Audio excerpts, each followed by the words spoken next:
Hello, I'm Richard Ridge for BroadwayWorld. Two-time Tony Award winner Christian Borle is returning to Broadway in the new musical Charlie and the Chocolate Factory. Under the direction of Jack O'Brien, it will open on April 23rd at the Lunt-Fontanne Theater.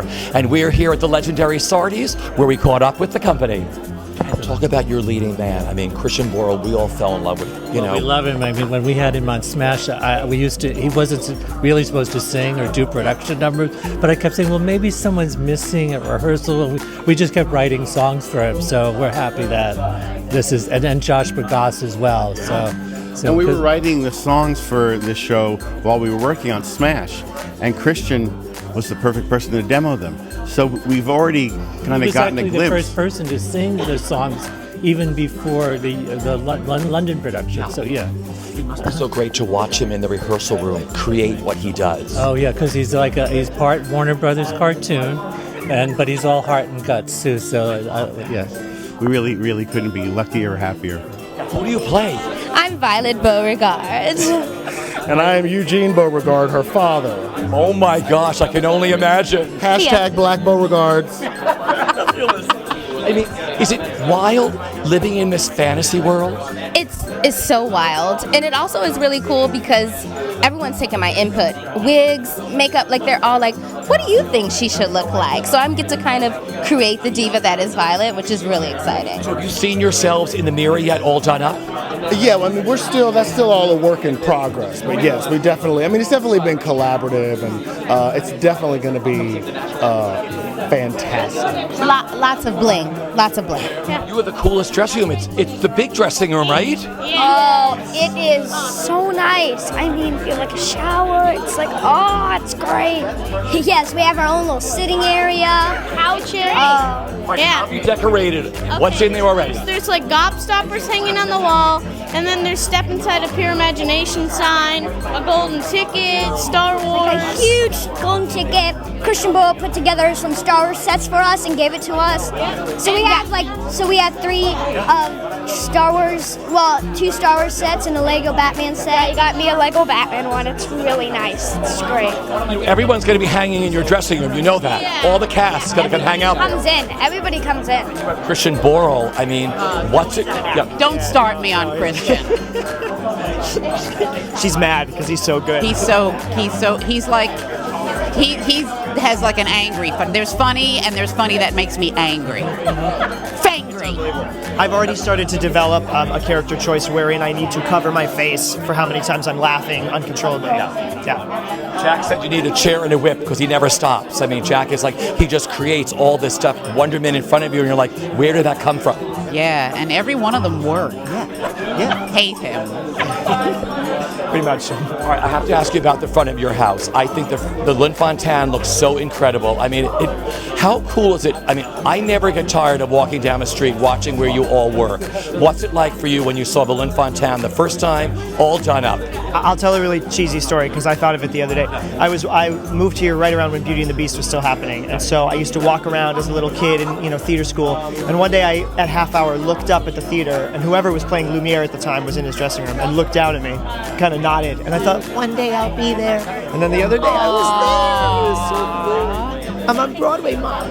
Welcome back to Broadway with Charlie. Thank you. How excited are you? I'm wildly excited. I mean, what a treat and what a thrilling opportunity to sort of put our stamp on something that everybody knows and thinks they know, but they don't know this. I mean, nobody sort of knows what we're going to do. And as a result, I think there's a lot of fascinating kind of buzz. Is this?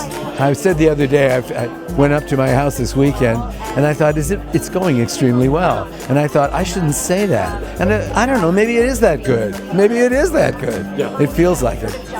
Working with Mark and Scott again, what an incredible team. What's it been like working with them and creating this? Well, we've seen each other over decades now, and their lives have changed, and my life has changed, and we've gotten closer and more comfortable with one another. And I could sense that this work was very dear to them, very personal to them, but they hadn't yet released everything they had. They really needed another lungful of air and the opportunity to step out, and boy, have they delivered. They've got a song in the second act that is one of the most beautiful things I've ever heard in my life. I'm so proud of them. First of all, welcome back to Broadway, both of you. How do you feel?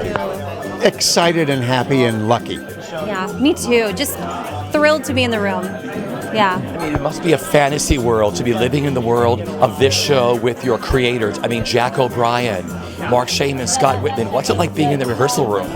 Well, they're all sort of teddy bears. They love working. There's no air of sort of, we know something that you people don't know. It's sort of like, let's all get into the sandbox and start making castles together. The first day of rehearsal, the designer came out and showed us his model, and it was mind-blowing. It was I've never seen anything like it, and we're all in it together, trying to create this new piece, and it's a joyous room. Everyone has a twinkle in their eye, and we're just having fun, and that's what's so exciting. What's the whole experience been like for you? It's thrilling, really thrilling, truly. To do this with Mark and Scott and with Jack is a dream come true. I was in Hairspray as a swing in the original cast, and I would watch them put together that amazing show and just wish I were inside on everything that was going on behind the table there, and now I am 16 years later, and it's really a dream come true. I'm so excited, and we're doing it with this show, which is an amazing show. It's something I've loved ever since I was a kid, so I couldn't be happier. Who do you play? I play Mrs. Gloop. And I play Augustus Gloop.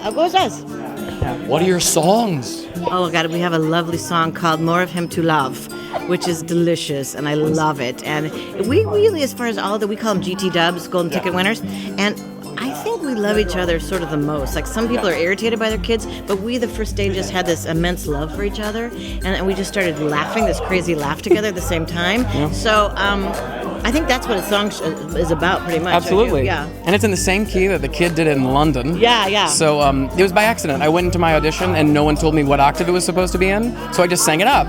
And then all of a sudden, Mark and Scott told me later, they were like, yeah, we were going to transpose it, but then we thought it was funny when you did it up there. And I was like, thanks, 8 shows a week, all right.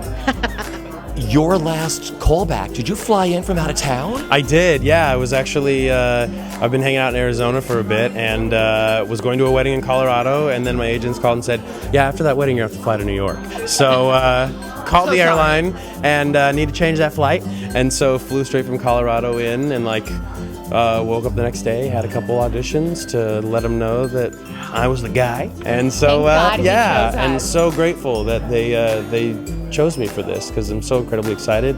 Were you in the room together that last time? No, we didn't even. I didn't even know. I was told by F. Michael Haney, who plays Augustus Gloop. He texted me saying, "I know who your dad is," and I was like, "Tell me." He's like, Ben Crawford, and we had worked together before, and I was so excited because I had done the lab previously, and I'd had a couple of other dads, and now you got the real dad. I got the real one. I remember someone said, Emma, I was like, Emma Pfeffel is your daughter. I was like, oh, she's a weirdo. This is going to be great. I was like, this is perfect. Oh, yeah. Like, we're both like a good kind of crazy for this show. Great. Everybody's bonding, like the parents with their kids. Because you all look like you could be father and daughter. I mean, yeah. Yeah. Actually, my wife was saying, she was like, you guys really look alike. We make the same faces, kind of, too. Yeah, we do, like, for example, see? So I see you have your head shaved. There's obviously an incredible look going to happen for Willy Wonka. Have you had the whole outfit on yet? I have had the whole outfit. I need to go on record saying that Willy Wonka will not be bald. It's very important to make that clear. This is for my wig prep. The costume's amazing. I love it. I put it on and immediately it has a different feel to it. And my cane is great. It's like a dream. I was going to ask you, the first time you saw yourself all done up in that mirror, were you like, wow, what could you put into words? No, it was kind of surreal. But and it's that cliche that as soon as you put those clothes on, it does half the work for you. And there's something so iconic about it. And as someone who doesn't normally wear a top hat and a tailcoat, it helps to get into it. And having Scott Whitman and Mark Shaman, because you were like the first to like sort of sing their songs when you were on Smash. You said they sort of gave you the early songs of this musical, right? Yes, they were doing demos and sending it around and trying to kind of figure out what the spine of the whole show was. And they would call me into their studio, and I would sing some of these songs. Some are still in the show, some are not. But I think maybe like 10 or 12 songs ultimately. I'm probably exaggerating. It's what I do. I met your boys, the three Charlies, amazing. You've given them Legos already for their dressing room. Well, what they don't know is my gift of Legos was actually somewhat selfish because I did the Legos. I find it very meditative, and but yes, now I was able to kind of pass them off, and they're adorable. They're going to be incredible, each and every one. It must be so great to have three different Charlies that all give their magical thing that they do. Yeah, one does it in French. Another one does it with a really obnoxious limp, and another one just kind of pantomimes the whole thing. So you never know what you're going to get with these kids. It must be really great, seriously. No, they're amazing. Yeah. Yes, and they have their own unique spirit, and the thing that they have in common is that they're so focused and so good and so on the ball and utterly charming.